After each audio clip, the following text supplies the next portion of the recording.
Realizing they are taking losses left and right, a coalition of 116 anti-gun groups are putting pressure on Joe Biden, telling him what he should say at the State of the Union address coming up on Tuesday.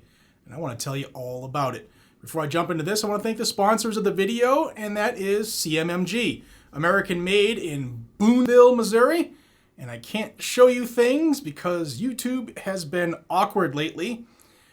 They make long things and short things. They make things without any rearward surface area. If you catch my drift, check them out. American made. I have 2 of their things, and I absolutely love them. The Mark 47 is amazing. I want to thank CMMG for sponsoring the channel, being friends to me for so many years. Guys, they're just awesome. They're just awesome. All right, now I'm going to show you this letter that made me giggle, but I also want to put it out because we might see it come Tuesday night when Joe Biden does the State of the Union address 2023. Let's look at this. So this is the letter that 116 anti-gun groups sent to Joe Biden, and they start by buttering him up, and then they tell him exactly what he needs to say in the State of the Union and what he needs to do with his perceived presidential power to stop the Second Amendment, basically. Dear President Biden, during your first 2 years in office, you signed into law historic bipartisan gun control reduction legislation, secured the confirmation of a permanent director to head the Bureau of Alcohol, Tobacco, Firearms, and Explosives, ATF, directed funding for evidence-based community violence prevention and intervention programs, put forward a plan on tackling rising firearm homicides, and issued multiple executive actions aimed at addressing this public health epidemic. We applaud you for prioritizing the national crisis on gun violence. And here come their demands. Unfortunately, gun deaths and injuries continue to ravage our country, impacting Asian American, Black, and brown communities. It affects white communities too, but they don't want you to think that. And neighborhoods all across the country. In the first few weeks of 2023, at least 69 people have been killed in mass shootings, including multiple tragedies in California, Florida, and Louisiana, and thousands of lives have been lost to interpersonal gun violence and firearm suicide. So that's what we call criminals and gang violence now, interpersonal gun violence. While Congress must continue to prioritize gun violence prevention, you have the opportunity to act boldly by announcing a comprehensive plan of action to reduce gun deaths at the State of the Union on February 7th of 2023. Such a plan should include, meaning do as you're told, Bobo, declaring a national emergency around the epidemic of gun violence and establishing a federal office of gun violence prevention and appoint a full-time director to streamline the federal, state, and local government's efforts to save lives. Another bureaucrat to subvert the Second Amendment. That's what that means. Calling on Congress to commit an additional $5 billion in funding for community violence intervention programs that help disrupt cycles of interpersonal gun violence, encourage states to apply for and increase available funding for community violence prevention, and incentivize states and cities to establish offices of gun violence prevention.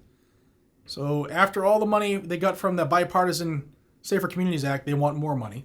Announcing a series of executive actions to reduce gun deaths, including fully enforcing the ban on importation of foreign-made assault weapons that do not have a sporting purpose, and instructing the Federal Trade Commission to promulgate regulations that prohibit unfair or deceptive acts or practices related to the advertising or marketing of firearms to minors. Using the office and power of the President to communicate the scope of this crisis with the American people and develop honest, educational, and culturally relevant public campaigns that focus on the inherent risks of keeping firearms in the home, especially around child access and suicide. So nobody should keep guns in their homes.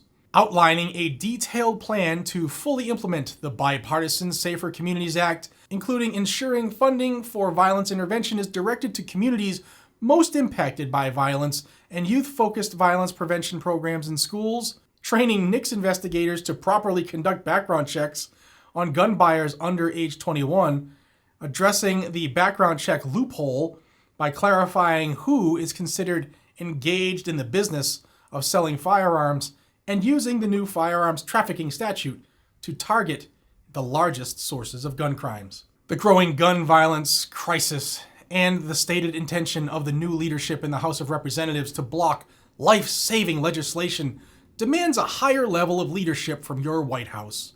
We urge you to lay out a concrete plan of action for saving lives at the State of the Union. Now, here, real quick, are the 116 groups of bleeding heart liberals. If you want to see them, you can pause the video. Now, I said you might see this again because Biden takes his talking points from those who fund him, especially when it comes to the Second Amendment. You might hear, I don't know, what has he said 93 times so far? What do you think? Deer are wearing Kevlar vests? And you can't buy a cannon, when you absolutely can buy a cannon, always have been able to. This guy is a clown, literally, and his handlers are telling him, you need to do more, bucko. So be on the lookout. The one thing that he could do is affect the imports. So let's keep our eyes open. Pass this around if you wouldn't mind, because YouTube does that thing. And let me know what you think of this letter by the Bleeding Heart crew. 116 of them this time. Guys and gals, if you think this is BS and our Second Amendment reigns supreme over their feelings and their agenda-driven goals, then subscribe to Guns and Gadgets because you'll get Second Amendment news every single day here. So check the channel often because I do multiple videos a day. And please consider subscribing. Until we see each other again, be safe. Stay vigilant and carry a gun to keep you, your friends, your family, your community safe. That's what it's for. Nothing more, nothing less. And that's what we'll continue to use it for. Take care, y'all.